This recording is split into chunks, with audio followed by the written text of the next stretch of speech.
झूठ जब सच जैसा लगे, धोखा न खाएं। एक समय की बात है, एक गांव में एक ब्राह्मण रहता था।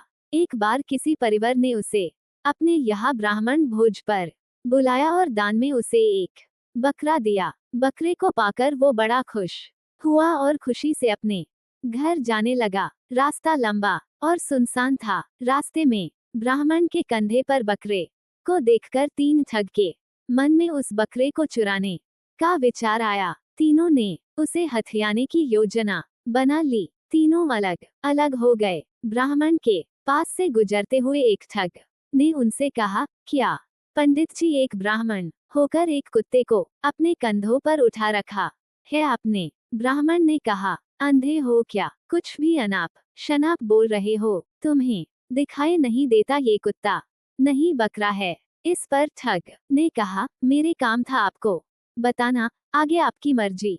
थोड़ी दूर चलने के बाद ब्राह्मण को दूसरा ठग मिला।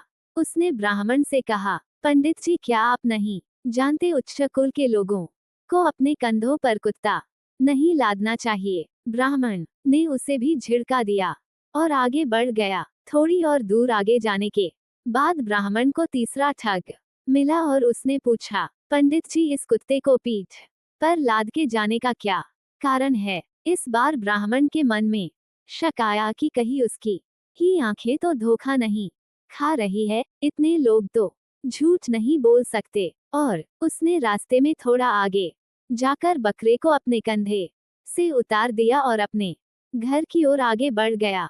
उसके आगे जाते ही तीनों ठग बकरे को वहां से उठा ले गए और उसे मारकर उसकी दावत खाए। तो दोस्तों, इस कहानी से यह सीख मिलती है कि कई बार झूठ को भी मेजॉरिटी में बोलने पर वह सच जैसा मालूम पड़ता है और लोग धोखे का शिकार हो जाते हैं। ये कहानी आपको कैसा लगा कमेंट कर जरूर बताएं। धन्यवाद।